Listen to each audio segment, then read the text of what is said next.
कानी बहू। किशोरी लाल जी के बेटे राघव की शादी की बात जगह जगह चल रही थी, लेकिन किशोरी लाल जी को कोई लड़की पसंद ही नहीं आती थी और उसकी एक ही वजह थी, किशोरी लाल जी का लालची होना। उनको लड़की वालों से मोटा दहेज चाहिए था और इसी चक्कर में एक दिन वो एक बहुत पैसे वाले के घर अपने बेटे का रिश्ता लेकर पहुंचे। उस आदमी का नाम था ओम प्रकाश। देखिए किशोरी लाल जी, मेरी एक ही बेटी है और मेरी सारी संपत्ति जायदाद सब कुछ मेरी बेटी नैना का ही है। पापा, नाम से लगता है बहुत खूबसूरत होगी। कितना अच्छा नाम है ना, नैना। ओ वैसे बात तो सही है आपकी। अब इतना पैसा है, जमीन जायदाद है, इकलौती बेटी, आप भी क्या करेंगे? सब कुछ उसे ही देंगे ना। बिल्कुल ठीक पहचाना आपने। बस बेटी की शादी और सारी जायदाद उसके नाम। पापा, बिना देखे हाँ कर दीजिए ना। इतना अच्छा रिश्ता फिर कहाँ मिलेगा? माला माल हो जाएंगे हम। मैं अपनी बेटी को बुलाता हूँ।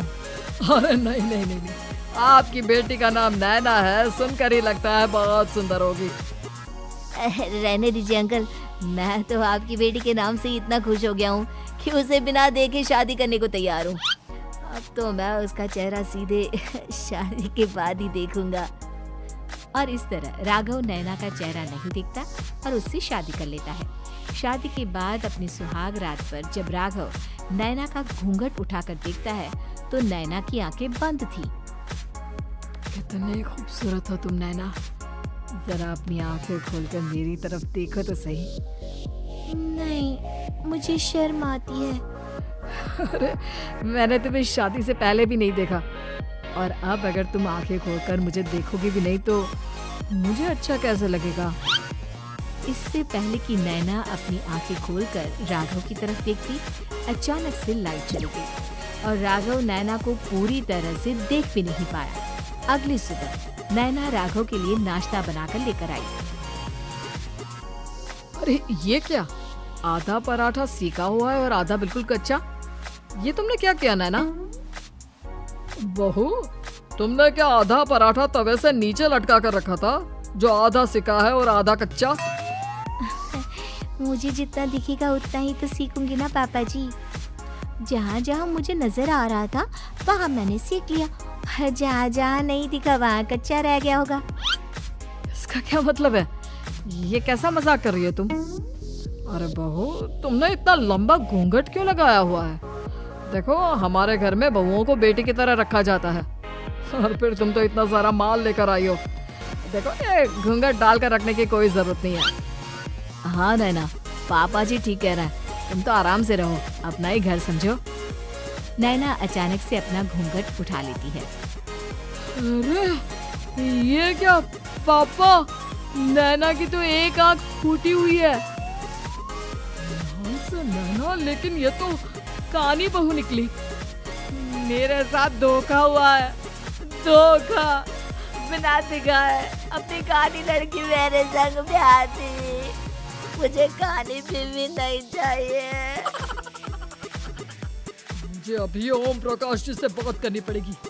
आखिर उन्होंने मेरे साथ ऐसा किया क्यों? अरे आप लोगों ने ही तो पापा से कहा था कि आप लोग शादी से पहले मुझे देखना नहीं चाहते। अब मेरे पापा पर क्यों इल्जाम लगा रहे हैं? अरे लेकिन उन्हें बताना तो चाहिए था ना कि तुम कानी हो, एक आंख से तुम्हें दिखाई नहीं देता। किशोरी लाल और राघव नाराज होकर ओम प्रकाश को अपने घर बुलाते हैं। पापा जी, ये आपने क्या किया? शादी से पहले बताया क्यों नहीं कि नैना की आंखों में परेशानी है? अरे आप ही ने तो लड़की देखने से मना कर दिया था। और लेकिन आप बता तो सकते थे। आपको तो हमारी बेटी की प्रॉपर्टी चाहिए थी, वो भी पूरी की पूरी। अब क्या हुआ अगर उसे आधा दिखाई देता है? प्रॉपर्टी तो आपको पूरी मिल गई ना। अरे ये क्या बात हुई? मेरी शादी प्रॉपर्टी से नहीं, आपकी बेटी से हुई है। अब ये तो पहले सोचना चाहिए था, तब तो मेरी प्रॉपर्टी देखकर तुम्हारी जुबान लप लपा रही थी। लेकिन मैं कानी लड़की को अपनी बीवी बनाकर नहीं रख सकता। पापा कुछ करिए ना आप। हाँ करता हूँ। देखिए ओम प्रकाश जी, आप हमारे साथ ऐसा नहीं कर सकते। और तुम देखो, अगर तुमने मेरी बेटी से शादी तोड़ी ना, तो जो भी प्रॉपर्टी मैंने तुम्हें दी है वो तो पूरी की पूरी वापस ले ही लूंगा, और आधी प्रॉपर्टी तुम्हारी भी लूंगा। अरे मेरी आधी प्रॉपर्टी भला क्यों लेंगे आप? इसलिए क्योंकि मेरी बेटी को आधा नजर आता है और उसकी नजर अभी तक तुम्हारी आधी जायदाद पर ही पड़ी है। अब तुम उसे घर से निकालोगे तो कुछ तो लेकर जाएगी ना। और अगर हम आपकी बेटी को अपने घर की बहू बनाकर रखे तो? तो तुम्हारी पूरी प्रॉपर्टी तुम्हारी ही रहेगी, और जो मैंने तुम्हें दिया है ना उसमें से बस मैं आधा लेकर जाऊंगा। अरे लेकिन अब आप अपनी दी हुई प्रॉपर्टी में से आधी वापस क्यों लेकर जाएंगे? अगर मैं आपकी बेटी को अपनी पत्नी बनाकर रखने को तैयार हूँ तो? इसलिए ताकि भविष्य में अगर तुम मेरी बेटी को धोखा दो तो उसके पास कुछ तो रहे जो पति का हो।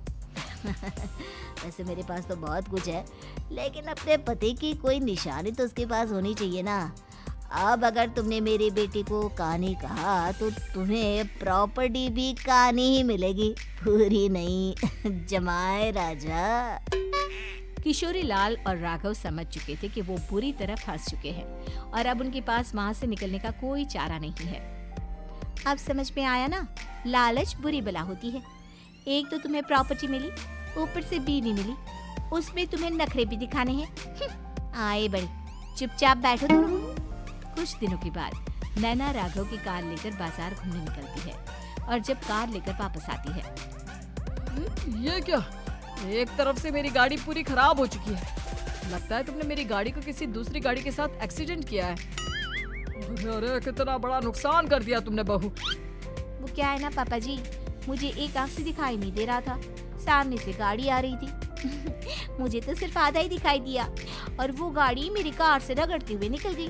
अब मैं क्या करूं बताओ? आप इसे ठीक कराने के पैसे कौन देगा? तुम्हारे पापा? तुमने मुझसे इस तरह से बात की? अभी रुको। देखो राघव, अब जो मेरी आधी प्रॉपर्टी तुम्हारे पास थी ना, उसमें से आधी और मैं लेकर जाऊंगा। ये तुमने मेरी बेटी को डांटा। अरे नहीं पापा जी, गलती होगी, माफ कर दो। गलती की तो कोई गुंजाइश ही नहीं। अगली बार मेरी बेटी को डांटा तो बची हुई आधी में से आधी और ले जाऊंगा।